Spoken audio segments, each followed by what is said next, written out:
السلام عليكم ورحمة الله وبركاته.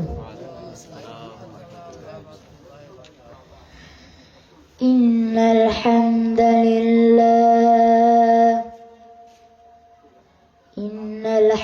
لله نحمده ونستعينه ونستغفره ونعوذ بالله من شرور أنفسنا ومن سيئات أعمالنا. من يهدي الله فلا مضل له ومن يضلل به فلا هادي له. واشهد أن لا إله إلا الله واشهد أن محمدا عبده ورسوله. أما بعد فقد قال الله تعالى في كلامه المجيد والفرقان الحميد. أعوذ بالله من الشيطان الرجيم. بسم الله الرحمن الرحيم. كل نفس ذائقة الموت. صدق الله العظيم. يا أيها الذين آمنوا يصلوا عليه وسلموا تسليما. সকলে দরুদ ইব্রাহিম পড়ি। আল্লাহুম্মা সাল্লি আলা মুহাম্মাদিন ওয়া আলা আলি মুহাম্মাদ কামা সাল্লাইতা আলা ইব্রাহিম ওয়া আলা আলি ইব্রাহিম ইন্নাকা হামিদুম মাজিদ। اللهم بارك على محمد وعلى آل محمد كما باركت على إبراهيم وعلى آل إبراهيم إنك حميد مجيد।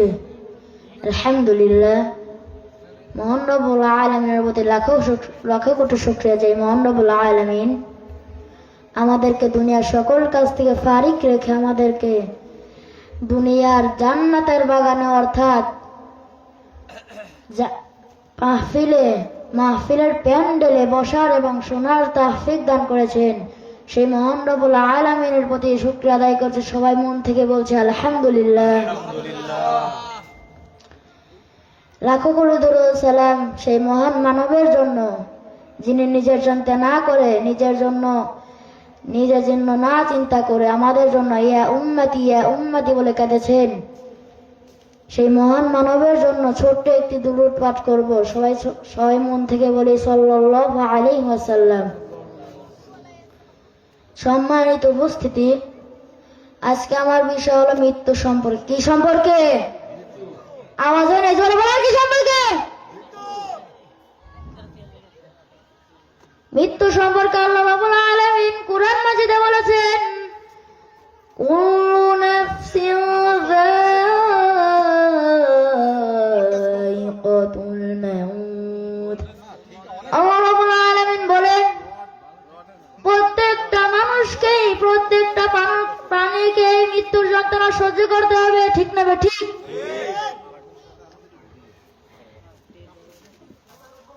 এই নিয়ে একটা ঘটনা শুনেন।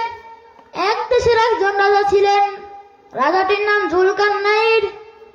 সে একদিন তার পূজাকে ডাক দিলেন, হে পূজা, আমি যখন ইন্তেকাল করব তখন আমাকে 2 হাত এরকম করে ছাড়িয়ে আমাকে সারা দেশ ঘুরাবা। তাই হলো, রাজাটি মারা গেল, পূজাটি তার কথা মানল, সে পুরো দেশটাকে এরকম করে ঘুরালো। তখন কিছু মূর্খরা বলতে লাগলো যে দেখো, রাজা মরে গেছে, এখন আমাদের কাছে চাঁদা চাইছে। কি চাইছে? তখন বড় ভালো আলেম ওলামারা বললেন যে তোমরা যা বলছো সব মিথ্যা বলছো। আসলে রাজাটি এটাই বোঝাতে চাইছে যে আমি একদিন এই দেশের রাজা ছিলাম, আজকে আমি আর এই দেশের রাজা নেই, আজকে আমার নাম মিতলাস, আজকে তোমরা আমাকে মাটির তলে গাড়ি ধসবা। সেই জন্য আমি তোমাদেরকে বলতে চাইছি যে বেশি বেশি নামাজ কায়েম করো, বেশি বেশি আদান করো। কি করো? দান 2 ভাবে করা যায়। কয়ভাবে?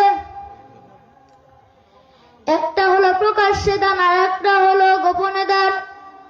আল্লাহ রাব্বুল আলামিন গোপনে দানকে বেশি পছন্দ করেন। কোন দানকে? এই গোপনে দান সম্পর্কে আল্লাহ রাব্বুল আলামিন যে গোপনে দান করেছেন তাকে কিয়ামতের মাঠে দাঁড় করাবেন এবং তার আমলনামাটি তার হাতে দিবেন।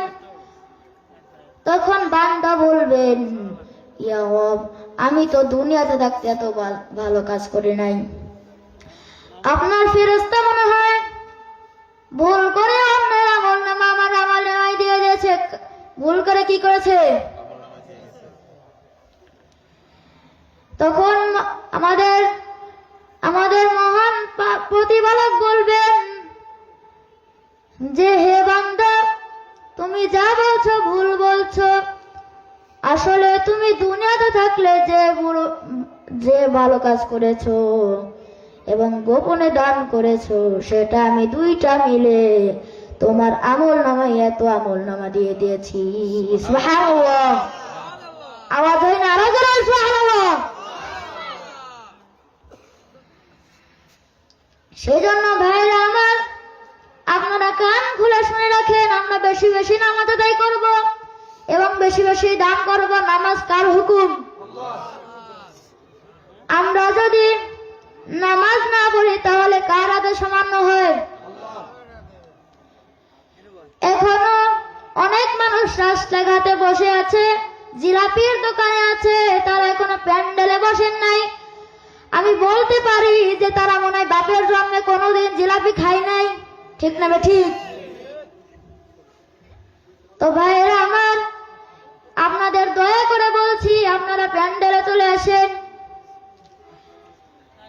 এই জন্য অনেকে বলেন কাজ করেন মাঠে ঘাটে, যখন মাগরিবের আজান হয় তখন বলে যে এই কাজটা পরে করে নেব, আগে কাজটা করে নেই, পরে নামাজ পড়ব। ঈশা ওয়াক্ত হয়ে যায়, তাও বলেন যে এই কাজটা করে নেই, তারপর নামাজ পড়ব। তারপর কাজ শেষ, গোসল করে বলবেন যে আগে কিছু কাজ করে নেই, তারপর নামাজ পড়ব। এটা করতে করতে নামাজের টাইম শেষ হয়ে যায়, তাও নামাজে আদায় করে না। এই নিয়ে আমার প্রিয় নবী হযরত মুহাম্মদ সাল্লাল্লাহু আলাইহি ওয়াসাল্লাম বলেছেন, হুব্বুদ দুনিয়া রাসু কুল্লি খাতিআ। আমার প্রিয় নবী হযরত মুহাম্মদ সাল্লাল্লাহু আলাইহি ওয়াসাল্লাম বলেছেন, দুনিয়ার মহব্বত সমস্ত গুনাহের মূল। কিসের মূল? তো আমরা যদি গুনাহ আদায় করি তাহলে আমাদের লাভ না লস?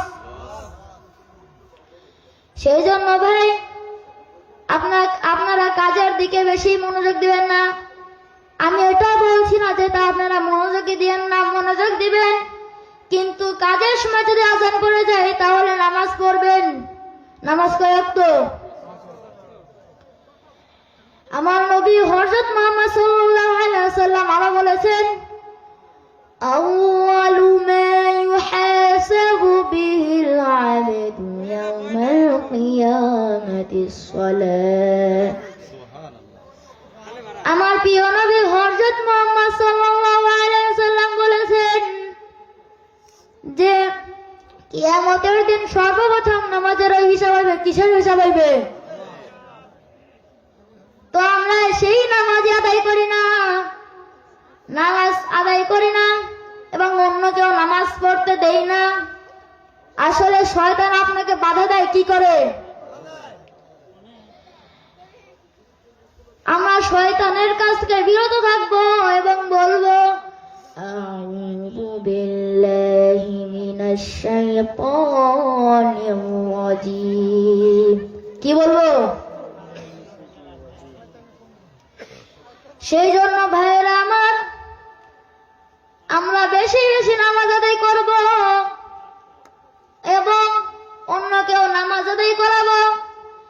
এবং আপনাদের জীবনে যদি বেস্ট ফ্রেন্ড থাকে তাহলে তাদেরকেও বলে দেব যে তুমি যদি আমার আপন বন্ধু হয়ে থাকো তাহলে আমার আপন বন্ধু হয়ে থাকলে তুমি তাড়াতাড়ি নামাজ পড়ে ফেলো, দেরি করবে না। আমাকে নামাজ আদায় করতেই হবে। নামাজ যদি না আদায় করি তাহলে কে ভেজাল হবেন? ভাইরা আমার, আমরা যদি নামাজ আদায় করি তাহলে আল্লাহ খুশি না বেজার হবেন? তো সম্মানিত ভাইরা আমার, অল্প কিছুক্ষণের মধ্যে আমাদের দ্বিতীয় বক্তা মোহাম্মদ জাকারিয়া নূর, আমাদের মসজিদের ইমাম, তাকে আমি মঞ্চে ওঠার জন্য আহ্বান করছি। আমার সংক্ষিপ্ত আলোচনা আমি এখানেই শেষ করছি। আসসালামু আলাইকুম ওয়া মা তাওহীদি ইল্লা বিল্লাহ। আসসালামু আলাইকুম ওয়া রাহমাতুল্লাহি ওয়া বারাকাতুহু।